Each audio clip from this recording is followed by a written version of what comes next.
All I know is that first, you've got to get mad. You've got to say, I'm a human being. God damn it. My life has value.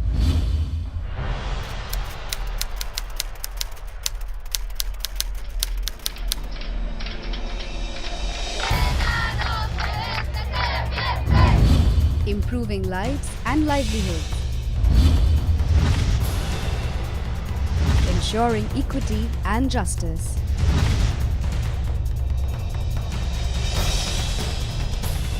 Promoting citizenship and democracy.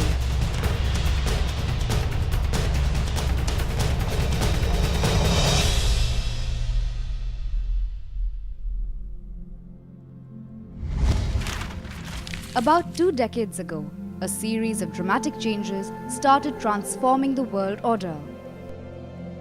From the collapse of the Soviet Union to the fall of the Berlin Wall, from authoritarian dictatorships to popular democracy, from governmental regulation to sweeping liberalization of economies, it was a time for quantum change. In the early 1990s, civil society was seen as an effective vehicle to eradicate inequalities and to promote democratization in developing nations. This was expected to happen through improving the lives and livelihoods of grassroots people. Globalization and economic liberalization is now facing resistance from the people all over the world, including its greatest champions, Europe and North America. Across the world, economic disparity is at an all-time high. This shifting global order is drying up the resources available for civil society in developing nations. It's being felt that middle-income countries like India, South Africa, Indonesia and Brazil do not need subsidized international aid flows anymore. Most countries in Latin America, including Chile, Argentina and Uruguay, have already experienced this phase of dried-up aid resources. However, civil society providing basic services continues to receive funds from national and international sources.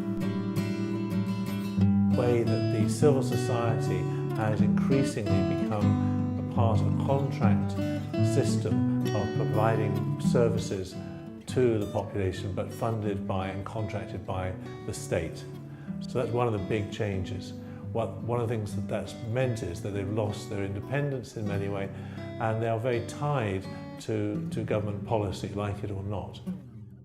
The civil society in the new era is in the process of evolving and coping up with these changing times.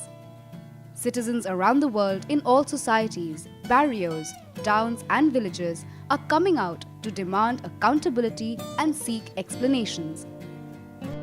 We are not being successful in decreasing the inequality. In fact, the gap between the rich and the poor is continuing to grow. And therefore, the story is about what is the role for civil society now in this situation where one struggle has been won only to realize that another one is awaiting the people.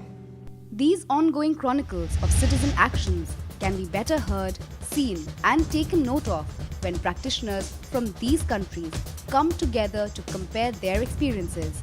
Like in this initiative where stories of 18 countries got a unified platform. The common learning is, citizens across the world have become extremely distrustful of institutions and leaders, be they in the government or business. Their actions have emerged as tools of protest against a gaping disconnect between their daily lives and action taken by public authorities. In Chile, the students' movement began as a protest against lack of universal access to quality education. One of the reasons is youth participation and the massive attraction that this proposal has in young people in a continent where political and social participation of young people is limited and has been decreasing. At Kampala, the Traders Association felt their concerns were being ignored by the Finance Ministry. We see the business sector actually representing the issues of citizens, which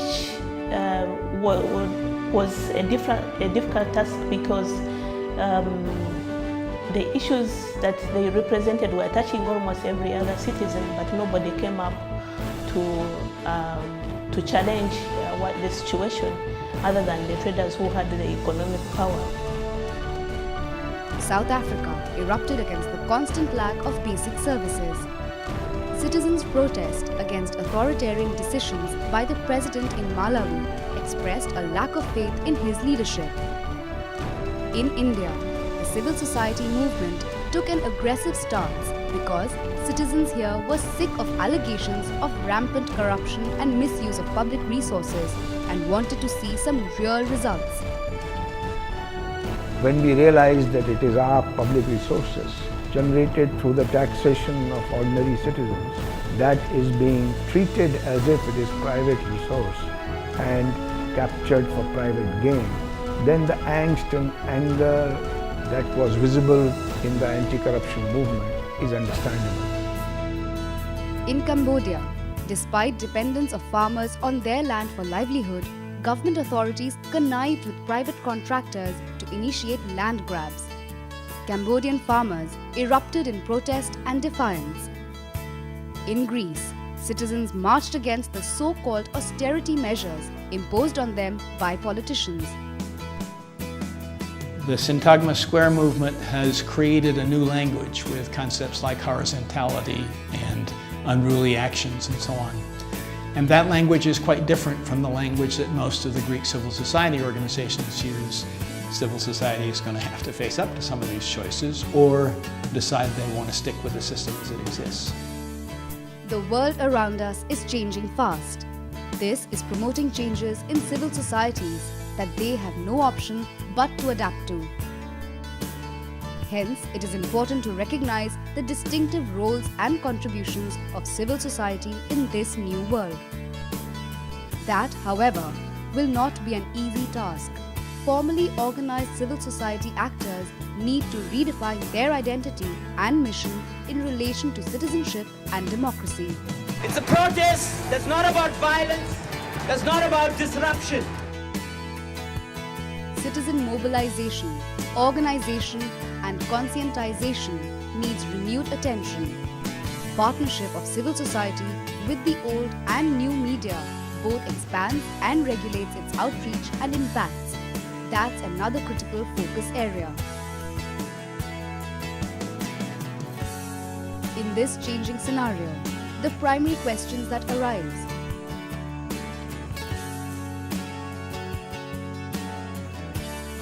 are these phenomena of citizens' movements asking for fundamental shift in relationship between citizens and the state?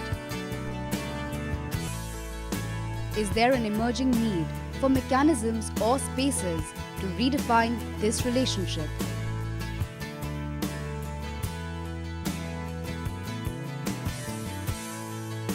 What new capacities of the various actors, institutionalized CSOs, government, private corporations, are required to make these mechanisms effective?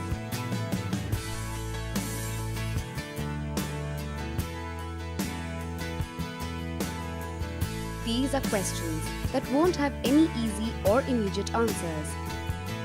But these are questions the world needs to keep asking and debating. For democracy, for peace, and a better life for everyone.